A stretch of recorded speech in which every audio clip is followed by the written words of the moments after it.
In the heart of a sprawling galaxy, where stars shimmered like scattered diamonds across an endless cosmic sea, there existed a planet unlike any other.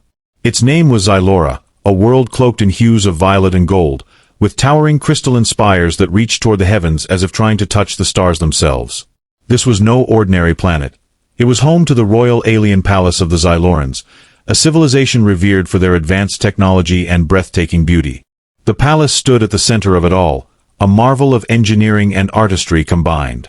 Its walls were made from translucent materials that refracted light into cascading rainbows, making every corner glow with an ethereal radiance. Fountains of liquid starlight bubbled gently in courtyards adorned with alien flora whose petals glowed faintly in the dark. The air carried a soft hum, not quite music but something more primal, resonating deep within the soul of anyone who dared step inside. For centuries, this palace had been the seat of power for the Xyloran monarchy, ruled by queens so beautiful they inspired legends among neighboring worlds. These queens were said to possess wisdom beyond mortal comprehension, their voices capable of calming storms and their gazes able to pierce through lies. They were beings of grace and mystery, commanding respect not just through authority but through sheer presence alone. It wasn't surprising, then, that tales of the palace spread far beyond Xylora's borders, reaching even Earth, a small blood floating insignificantly in comparison. Stories whispered of unimaginable wealth hidden within its halls, artifacts older than time itself, and opportunities for those brave enough to seek them out. And so, when news arrived on Earth about job openings within the grand structure, many listened intently, dreaming of adventure or riches or perhaps both. Among these dreamers was Thomas, a human man whose life had been anything but extraordinary up until now. Born into modest circumstances on Earth's dusty plains, he'd spent most of his days working odd jobs to make ends meet. Cleaning offices late at night while others slept, scrubbing floors until his hands blistered, and mopping up spills left behind by careless strangers. These were the mundane tasks that defined his existence. Yet despite the monotony, Thomas harbored dreams bigger than himself. Dreams of seeing new worlds, meeting strange creatures, and finding purpose beyond the confines of his tiny apartment. When rumors of employment opportunities at the Royal Alien Palace reached him, Thomas felt a spark ignite within his chest. He imagined walking beneath those rainbow-lit ceilings, feeling the hum of ancient energy pulse around him. It wouldn't matter what kind of work he did, simply being part of something so magnificent would be reward enough. With nothing to lose and everything to gain, he decided to take the leap. Applying for a position proved daunting. The application process required submitting detailed records, undergoing background checks conducted by beings whose names sounded like static-filled whispers, and passing physical examinations designed to ensure compatibility with Xylora's unique environment. But Thomas persevered, driven by hope and desperation alike. When the acceptance notice finally came, an official document stamped with glowing sigils, he nearly dropped it in shock. Against all odds, he'd been chosen. Traveling to Xylora involved stepping aboard a sleek spacecraft operated by interstellar traders, humans who had long since abandoned Earth for lives among the stars. As the craft hurtled through hyperspace, Thomas pressed his face against the window, watching streaks of color blur past like brushstrokes on a cosmic canvas. His stomach churned with excitement and nerves, wondering what awaited him on the other side. Would the palace live up to its fabled reputation? Would he fit in among such extraordinary beings? Landing on Xylora was like stepping into another dimension. The sky above shimmered with shifting colors, and the ground beneath his feet seemed alive, pulsing faintly with warmth. A hovercraft greeted him at the spaceport, piloted by a diminutive alien with skin like polished obsidian and eyes that gleamed like twin moons. Without speaking, the pilot gestured for Thomas to climb aboard, then whisked him away toward the palace. As they approached, Thomas craned his neck to take in the full majesty of the structure. Up close, it was even more awe-inspiring than he'd imagined. Towers spiraled upward, disappearing into clouds tinted with lavender. Bridges arched gracefully between buildings, their surfaces shimmering like waterfalls frozen mid-flow. Guards clad in ceremonial armor lined the entrance, their forms tall and imposing, exuding a quiet menace that made Thomas feel profoundly insignificant. Inside, the opulence only grew more overwhelming. Hallways stretched endlessly in either direction, lined with intricate carvings that depicted scenes from Xyloran history. Lights danced along the walls, casting shadows that moved as though alive. Servants bustled about, their movements fluid and deliberate, each one seemingly attuned to some unseen rhythm. Thomas followed closely behind his guide, clutching the small satchel containing his belongings tightly to his chest. Eventually, they arrived at a chamber filled with bustling activity. Here, workers of various species scurried about, attending to tasks both mundane and mysterious. Some polished floors already gleaming like mirrors, while others tended to plants whose leaves emitted soft melodies when touched. It was here that Thomas expected to begin his duties, blending into the background as just another cog in the machine. But fate had other plans. "Wait," called a voice, clear and commanding. Cutting through the din, Thomas turned to see a figure emerging from a nearby doorway. She was tall, her form draped in flowing robes that shimmered like liquid silver.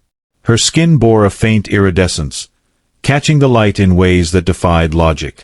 Most striking of all were her eyes, large, almond-shaped, and flecked with galaxies, as though entire universes swirled within them. This was Queen Seraphina, ruler of Xyura. Thomas froze, unsure whether to bow, kneel, or simply gape. Before he could decide, she spoke again, her tone softer now but no less authoritative. "You are the human applicant?" she asked, tilting her head slightly as if studying a curious specimen. "Why, yes, your majesty," Thomas stammered, bowing awkwardly. "I'm here for the cleaning position." To his astonishment, the queen chuckled, a sound like wind chimes tinkling in a gentle breeze. "Cleaning? No, my dear Thomas. You misunderstand. I have need of your services elsewhere." And with that cryptic statement, his journey took a turn neither he nor anyone else could have anticipated. Thomas blinked, certain he'd misheard. "Elsewhere, your majesty?" he managed to ask, his voice barely above a whisper. Queen Seraphina stepped closer, her movements graceful yet deliberate, as though each step carried great significance. "Yes," she replied, her gaze never leaving his face. "There is something unusual about you, Thomas. Something I haven't encountered in any other being, human or otherwise." Her words sent a shiver down his spine. What could she possibly mean? He was just an ordinary man from Earth, someone who cleaned toilets and swept floors for a living. Unusual? Him. The idea seemed absurd, yet the way she studied him made him feel as though she saw straight through his skin, into the very core of his being. "Come," she said, turning abruptly and motioning for him to follow. "Let us speak privately." Without waiting for a response, she glided toward a set of ornate doors carved with swirling patterns that seemed to shift and twist as they moved. Thomas hesitated for a moment before hurrying after her, his boots clicking softly against the polished floor. As they passed through the doors, he found himself in a chamber unlike any he'd seen before. The room was vast, its ceiling lost in shadow, and its walls lined with shelves holding objects that pulsed faintly with inner light. In the center stood a pedestal, atop which rested a sphere encased in a lattice of golden filaments. "This," the queen began, gesturing toward the sphere, "is the heart of Xyura.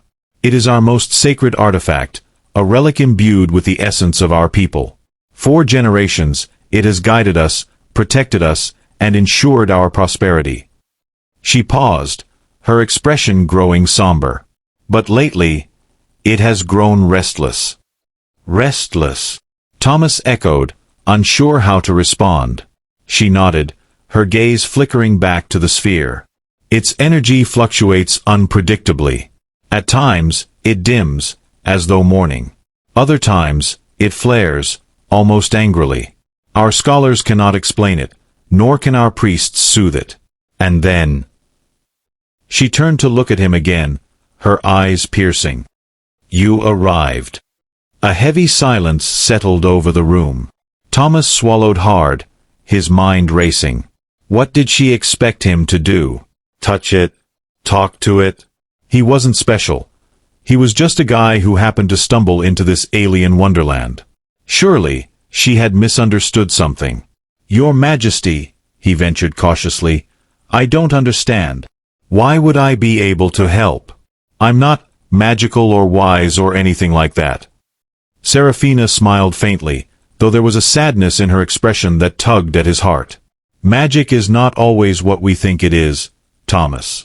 Sometimes, it is simplicity itself. You carry a purity of spirit, a connection to something raw and untainted. That is rare, even among my own kind." Before he could protest further, she extended a hand toward the sphere. "Approach it. See for yourself." Reluctantly, Thomas stepped forward, his legs feeling like lead. The closer he got, the more he noticed the subtle vibrations emanating from the artifact, a hum that resonated deep within his chest. When he finally stood before it, he reached out hesitantly, half expecting the golden filaments to repel him. Instead, they parted effortlessly, allowing his fingers to brush against the smooth surface of the sphere.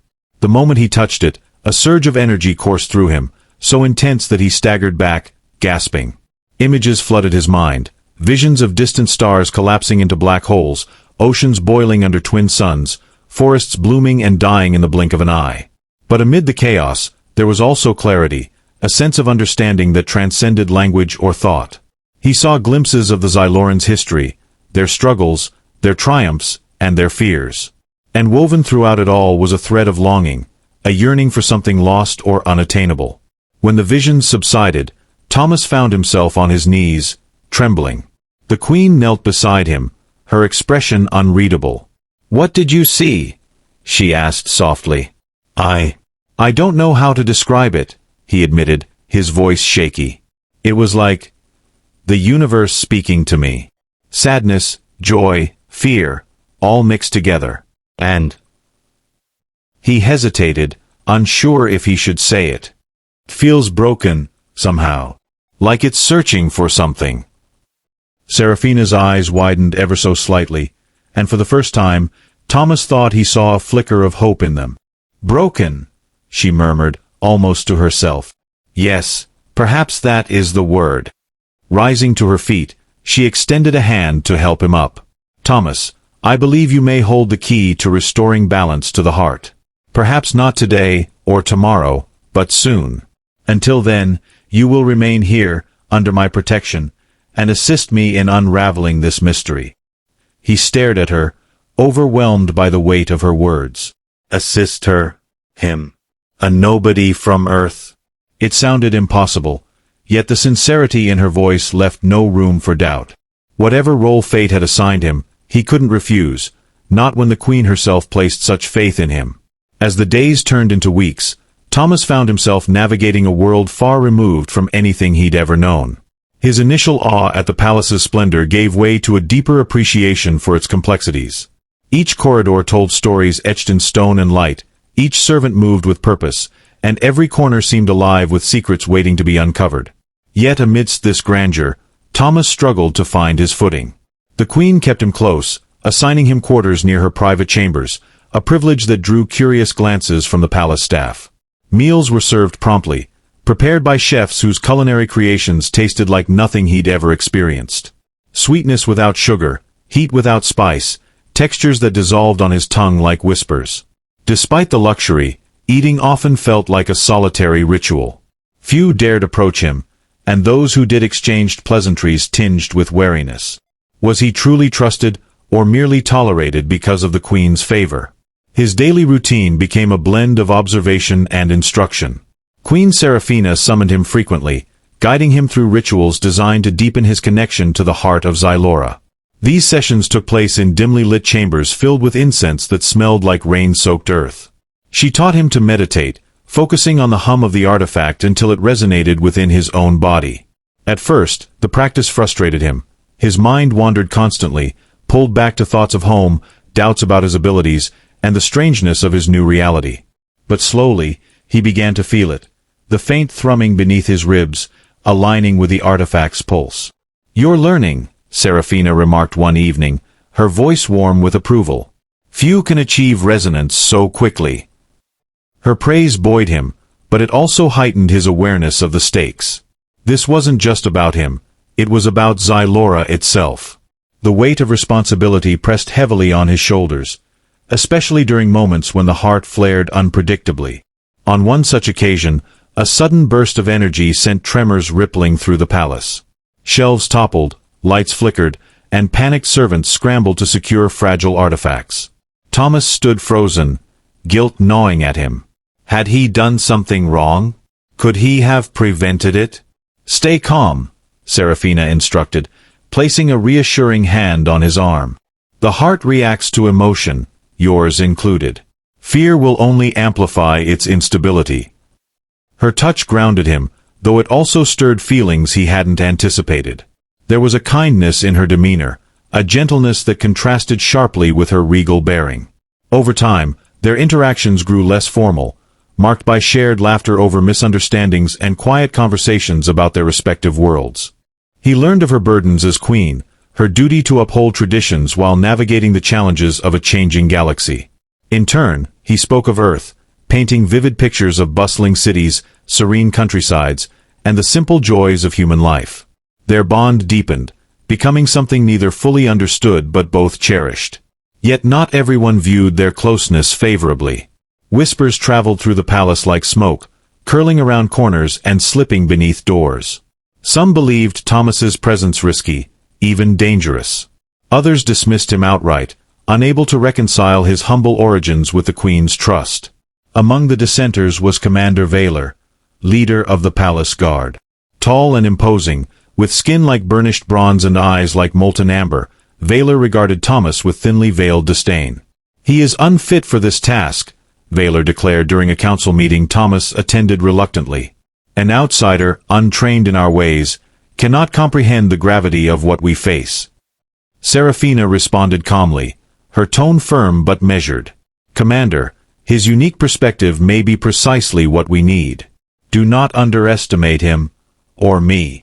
Though her defense bolstered Thomas's confidence, it did little to quell the tension simmering beneath the surface. Valor's hostility lingered, manifesting in sharp glances and curt remarks whenever their paths crossed. Thomas tried to ignore it, focusing instead on his mission, but the commander's skepticism planted seeds of doubt in his mind. Could he really succeed where others had failed? Or was he simply delaying the inevitable collapse of the heart's power? Despite these challenges, moments of wonder continued to punctuate his days. One afternoon, Serafina led him to a garden hidden deep within the palace grounds. Towering trees with bioluminescent bark cast shifting patterns of light onto mossy pathways. Flowers unfolded their petals in response to her touch, releasing fragrances that evoked memories of places he'd never been. Sitting beside a pool reflecting the multicolored sky, they talked openly, sharing dreams and fears as though they were old friends rather than queen and subject. "I envy you sometimes," Serafina confessed, trailing her fingers across the water's surface.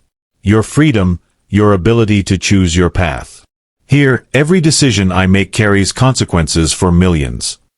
Thomas hesitated, unsure how to respond. "It must be lonely," he said finally, his voice soft. She nodded, her gaze distant. "Lonelier than you know." Their connection deepened further that day, solidifying into something neither could deny. Yet even as he basked in her companionship, Thomas couldn't shake the unease festering in the back of his mind.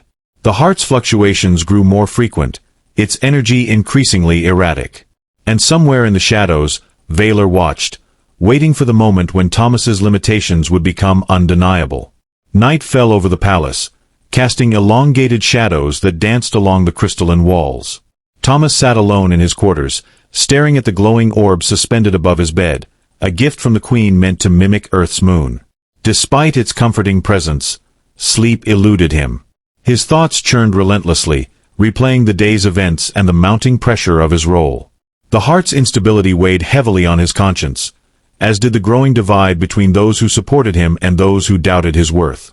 Suddenly, a faint vibration rippled through the air, pulling him from his reverie. At first, he thought it might be another tremor caused by the heart's unpredictable energy. But this felt different, sharper, more deliberate. Rising cautiously, he opened the door to his chamber and peered into the dimly lit hallway. The usual hum of activity had faded, replaced by an eerie stillness. Even the guards stationed nearby seemed unusually alert, their weapons drawn and their expressions tense. Curiosity outweighed caution, and Thomas stepped into the corridor, his footsteps muffled by the plush carpet. As he moved deeper into the palace, the vibrations grew stronger, resonating in his chest like a heartbeat. Following the sensation, he found himself drawn toward the heart's chamber. The massive doors were slightly ajar, spilling faint golden light into the surrounding darkness. Hesitating only briefly, He pushed them open wider and slipped inside. What he saw stopped him cold. The heart of Xyura pulsed wildly, its golden filaments writhing like agitated snakes. Around it stood several figures cloaked in dark robes, their faces obscured by hoods. They chanted in low, guttural tones, their voices weaving together into a discordant melody that sent shivers down his spine. Between them hovered a shimmering portal, its edges crackling with unstable energy. Through the swirling vortex, Thomas glimpsed flashes of barren landscapes, jagged cliffs, and skies choked with ash. One of the robed figures turned sharply, sensing his presence. Beneath the hood, glowing red eyes locked onto him, radiating malice. "Intruder!" the figure hissed, raising a hand wreathed in crackling energy. Before Thomas could react, a bolt of searing light shot toward him. Instinctively, he dove to the side, narrowly avoiding the attack. The impact shattered a nearby pillar, sending shards of crystal raining down. Scrambling to his feet, he realized he was trapped. More bolts flew, forcing him to dodge frantically. His heart pounded as adrenaline coursed through his veins, sharpening his senses. Just as despair began to creep in, a commanding voice cut through the chaos. "Enough!" Queen Seraphina stormed into the chamber, her silver robes billowing dramatically behind her. Her eyes blazed with fury, and in her hand, she held a staff crowned with a radiant gemstone. With a swift motion, she slammed the base of the staff against the ground, unleashing a wave of energy that forced the intruders to stagger backward. "This is forbidden," she declared, her voice echoing like thunder. "You dare desecrate the heart of Xyura?" The leader of the group stepped forward, lowering his hood to reveal a gaunt face marked with arcane symbols. "Desecration? No, my queen," he sneered, his voice dripping with venom. "We seek liberation, from your tyranny, from the chains of tradition that bind us. The heart belongs to all Xylurans, not just your throne." Seraphina's expression hardened. "You twist truth into poison. The heart sustains us. Tampering with it endangers everything." The intruder laughed bitterly. "Sustains you, perhaps. But what of those who suffer under your rule? What of the forgotten ones, the powerless, the voiceless?" Thomas watched in stunned silence as the confrontation unfolded. The man's words struck a chord, stirring memories of his own struggles on Earth. Yet the desperation in his tone suggested something darker, a willingness to sacrifice countless lives for vengeance or change. Whatever their motives, one thing was clear: they intended to use the heart for purposes far beyond its design. Realizing the danger escalating rapidly, Thomas glanced around desperately, searching for a way to intervene. His gaze landed on the pedestal supporting the heart. Though its energy surged erratically, it seemed to respond subtly to his proximity, as though recognizing him. An idea sparked in his mind, one born of reckless hope and sheer necessity. "Your Majesty!" he shouted, drawing Seraphina's attention. "Trust me." Without waiting for her reply, he sprinted toward the heart, dodging another volley of attacks. The intruders shouted in alarm, redirecting their focus to stop him. Pain exploded in his shoulder as a stray bolt grazed him, but he gritted his teeth and pressed on. Reaching the pedestal, he placed both hands firmly on the sphere, bracing himself for whatever might come next. Instantly, the heart reacted violently. Waves of energy erupted outward, knocking everyone, including Thomas, off their feet. The chamber shook violently, cracks spiderwebbing across the walls as the portal destabilized further. Chaos reigned as the intruders scrambled to regain control, shouting incantations that clashed with the heart's wild pulses. Amid the turmoil, Thomas felt the artifact's essence flooding into him once more, overwhelming yet strangely familiar. Through the cacophony, Seraphina's voice pierced through. "Hold steady, Thomas. You must anchor it." "Anchor it? How?" Panic clawed at his mind, but he forced himself to concentrate, remembering the meditation techniques she had taught him. Closing his eyes, he focused on the rhythm of the heart's energy, synchronizing his breathing with its chaotic beats. Slowly, painstakingly, he began to impose order, channeling his own calm into the storm raging within the artifact. The effect was gradual but undeniable. The violent surges subsided, replaced by a steady thrumming that resonated throughout the chamber. The portal collapsed with a deafening roar, plunging the room into temporary darkness. When the glow of the heart returned, it was softer, steadier, as though acknowledging Thomas's efforts. Gasping for breath, he slumped to the floor, drained but victorious. Around him, the intruders lay unconscious, their dark magic dispelled by the restored balance of the heart. Serafina rushed to his side, her expression a mixture of relief and awe. "You did it," she whispered, helping him to his feet. "You saved us." But as the dust settled and the immediate threat dissipated, questions lingered. Who were these attackers, and what drove them to such extremes? More importantly, how long could the fragile peace last before another crisis emerged? For now, though, Thomas allowed himself a moment of quiet triumph, knowing he had proven himself, not just to the Queen, but to himself. As dawn broke over the palace, casting shimmering hues of lavender and gold across its crystalline walls, the aftermath of the night's chaos began to unfold. Servants and guards worked tirelessly to repair the damage inflicted upon the heart's chamber, their movements swift and efficient. Fragments of shattered pillars were carefully gathered, while engineers assessed structural integrity. Despite the visible scars, there was an air of resilience permeating the halls, a testament to the Xyloran's determination to rebuild and endure. Queen Serafina convened an emergency council meeting shortly after sunrise, summoning key advisors, military leaders, and representatives from various factions within the palace. The atmosphere in the Grand Council chamber was tense, charged with unspoken accusations and simmering resentment. At the center of it all stood Thomas, seated beside the Queen, a position that drew both admiration and ire. While some regarded him with newfound respect for his role in thwarting the attack, others eyed him suspiciously, questioning whether his involvement signaled a shift in power dynamics. Commander Valor wasted no time voicing his concerns. Rising from his seat, he addressed the assembly with characteristic bluntness. "Last night's events expose vulnerabilities we cannot ignore. Outsiders meddling in matters of state jeopardize our security and undermine centuries of tradition. If the heart itself is unstable, then relying on a human, of all beings, to stabilize it is reckless."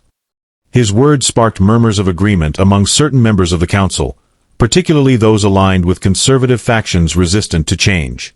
Yet not everyone shared his sentiment. Lady Xyura, a senior advisor known for her progressive views, countered sharply. "Reckless? Or innovative? Tradition binds us, yes, but it can also blind us. Perhaps the heart chose Thomas for a reason, one we have yet to fully comprehend." The debate raged on, voices rising and falling like waves crashing against a shore. Serafina listened intently, her expression neutral but her eyes betraying a flicker of frustration. When the discussion threatened to spiral into chaos, she raised a hand, silencing the room with an authority that commanded instant obedience. "Enough," she said firmly, her voice cutting through the noise. "This council exists to serve Xylora, not to bicker over petty grievances. Yes, last night revealed weaknesses, but it also highlighted strengths we must nurture if we are to safeguard our future." Turning to Thomas, she added, "And regardless of origin, Thomas has demonstrated courage and capability. To dismiss his contributions would be folly."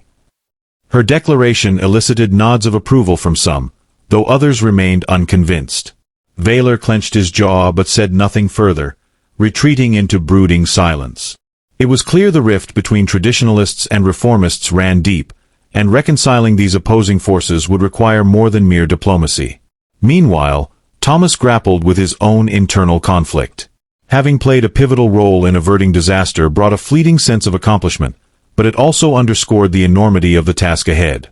He couldn't shake the image of the intruder's gaunt face, twisted with anger and desperation. Their words echoed in his mind. What of the forgotten ones? Were they merely extremists exploiting legitimate grievances, or did they represent a broader dissatisfaction festering beneath the surface of Xyloran society? Seeking answers, Thomas ventured beyond the palace walls for the first time since his arrival.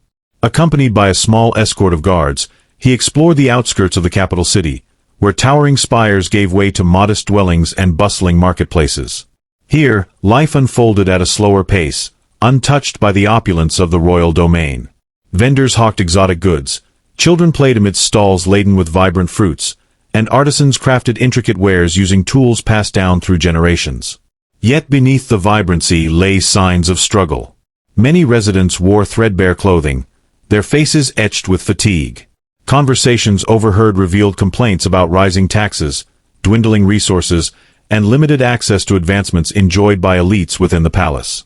A farmer selling bundles of luminescent herbs explained how recent policies had forced smaller producers out of business, leaving them dependent on larger corporations tied to the monarchy. Thomas absorbed these observations quietly, piecing together a picture far more complex than he'd initially imagined.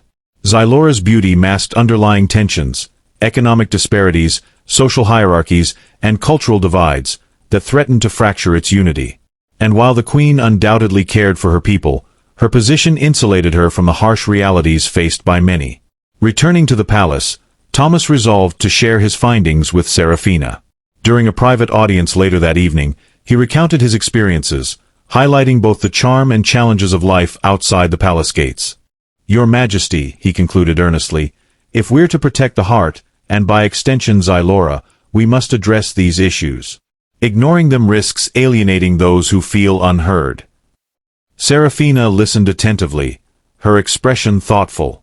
When he finished, she sighed deeply, her gaze drifting toward the horizon visible through the chamber's expansive windows. "You speak wisely, Thomas. For too long, I've relied on advisors and reports, filtering truth through layers of protocol. Perhaps it's time I stepped beyond the palace myself." Her admission surprised him. Rulers rarely acknowledged their limitations, let alone acted upon them. Encouraged by her openness, he pressed gently. "Would you consider visiting the outer districts? Meeting your people directly might bridge gaps neither laws nor decrees alone can mend." She hesitated, weighing the implications. Such a move would break precedent, inviting scrutiny and potential backlash. Yet the alternative, allowing discontent to fester unchecked, posed an even greater risk. Finally, she nodded. "Very well. Arrange it. Together, we'll forge a new path forward." News of the Queen's impending journey spread quickly, sparking reactions ranging from cautious optimism to outright skepticism. Traditionalists viewed the plan as reckless, arguing that exposing the monarch to public scrutiny weakened her authority. Reformists, however, hailed it as a bold step toward inclusivity and transparency. Preparations commenced swiftly, with security measures tightened and routes meticulously planned to ensure safety. As departure day approached, anticipation built within the palace. Servants buzzed with excitement, preparing elaborate outfits and ceremonial items for the occasion. Even Valor, though still wary of Thomas, acknowledged the necessity of maintaining stability during such a high-profile event. His cooperation, albeit reluctant, signaled a tentative truce, at least for now. On the morning of the journey, Thomas accompanied Serafina to the main courtyard, where a procession awaited. Hovercrafts gleamed under the sunlight, adorned with banners bearing the royal crest. Citizens gathered along the route, curiosity and hope mingling in their eyes. Standing beside the Queen, Thomas felt a surge of pride and trepidation. This venture marked a turning point, not just for Xylora, but for their fledgling partnership. Whatever lay ahead, they would face it together, bound by shared purpose and unwavering resolve. As the hovercraft carrying Queen Serafina and Thomas glided smoothly above the bustling streets of the capital, the atmosphere shifted palpably. Crowds lined the thoroughfares, their faces alight with a mix of awe and apprehension. For many, this was the first time they had seen their queen outside the confines of the palace, and the sight of her mingling among them sparked a wave of emotion. Children waved enthusiastically, while elders bowed their heads in reverence. Merchants paused mid-sale, their eyes wide with disbelief, as if witnessing a myth come to life. Serafina leaned forward slightly in her seat, her posture relaxed yet regal. She greeted the throngs with a warm smile, occasionally raising a hand in acknowledgement.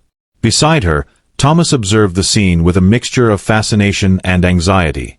The reception was overwhelmingly positive, but he couldn't ignore the occasional murmurs of skepticism or the wary glances directed his way. Still, he reminded himself that progress often required patience and persistence. Their first stop was a community center nestled in the heart of the city's artisan district. Here, craftsmen and women showcased their talents, creating everything from intricately woven textiles to delicate jewelry infused with fragments of starlight. As they disembarked, Serafina moved among the stalls, engaging in animated conversations with the artisans. Her genuine interest in their work quickly won them over, melting away any initial reserve. "This technique," she marveled, examining a piece of fabric shimmering with iridescent patterns, "is extraordinary. How do you achieve such precision?" The weaver, a middle-aged woman with calloused hands and a weathered face, beamed with pride. "Years of practice, Your Majesty. My grandmother taught me, and her mother before her. It's a tradition we cherish." Serafina nodded appreciatively. Tradition is vital, but so is innovation. Have you considered expanding your designs to incorporate modern elements? There's a growing market eager for fusion styles. The suggestion ignited a lively discussion, with other artisans chiming in enthusiastically. Thomas watched silently, impressed by how naturally Serafina navigated the exchange. Her ability to connect with people on a personal level was remarkable, bridging gaps that decades of policy had failed to close. From the artisan district, they traveled to a farming cooperative located on the outskirts of the city. Fields stretched endlessly in every direction, cultivated with crops that glowed faintly under the sunlight. Farmers gathered eagerly as the hovercraft descended, their expressions a blend of curiosity and cautious optimism. Serafina wasted no time addressing their concerns, listening intently as they voiced frustrations about resource allocation and market access. "We've been struggling to compete with corporate farms," one farmer lamented, his voice tinged with bitterness. "They undercut us at every turn, leaving us with scraps." Another added, "And the subsidies promised last season? Never materialized." Serafina's brow furrowed in concern. "I assure you, these matters will be investigated thoroughly. No citizen should bear such burdens alone." Her promise drew murmurs of relief, though some remained skeptical. Thomas stepped forward, sensing an opportunity to reinforce her commitment. "Your Majesty," he interjected gently, "perhaps we could establish a direct line of communication between cooperatives and the palace. Regular updates and feedback sessions might help identify issues before they escalate." The farmers exchanged hopeful glances, nodding in agreement. Serafina smiled approvingly. "An excellent suggestion, Thomas. Let's implement it immediately." As the day wore on, the journey took them to schools, medical facilities, and housing developments, each stop revealing new insights into the lives of Xyura citizens. By evening, exhaustion weighed heavily on both Serafina and Thomas, but their spirits remained buoyed by the connections forged. Returning to the palace, they debriefed with key advisors, discussing potential reforms and strategies to address the grievances aired throughout the day. However, not all reactions were positive. Back in the council chambers, dissent brewed among certain factions. Commander Valor, in particular, voiced his disapproval loudly. "This display of vulnerability undermines your authority," he argued, pacing restlessly. "People need strength, not sympathy." Lady Xyura countered sharply, "Strength without empathy is tyranny. The Queen's actions today demonstrate true leadership." The argument escalated, mirroring the broader ideological divide within the palace. Yet amidst the discord, a subtle shift occurred. Allies of reform began rallying around Serafina, emboldened by her proactive stance. Meanwhile, opponents found themselves increasingly isolated, their rigid adherence to tradition losing ground in the face of tangible progress. That night, as Thomas retired to his quarters, he reflected on the day's events. Exhaustion tugged at his limbs, but his mind raced with possibilities. The journey had illuminated both challenges and opportunities, reinforcing his belief in the power of collaboration. Yet lingering doubts persisted. Would the changes they envisioned take root, or would resistance derail their efforts? Only time would tell. Across the palace, Serafina stood on her balcony, gazing out at the city bathed in twilight. Her thoughts mirrored Thomas's, oscillating between hope and uncertainty. She knew the road ahead would be fraught with obstacles, but she also recognized the transformative potential of unity. With determination etched into her features, she vowed silently to continue forging ahead, guided by the principles of compassion and resilience. Together, they had taken the first steps toward reshaping Xyura's future, a journey fraught with peril but brimming with promise.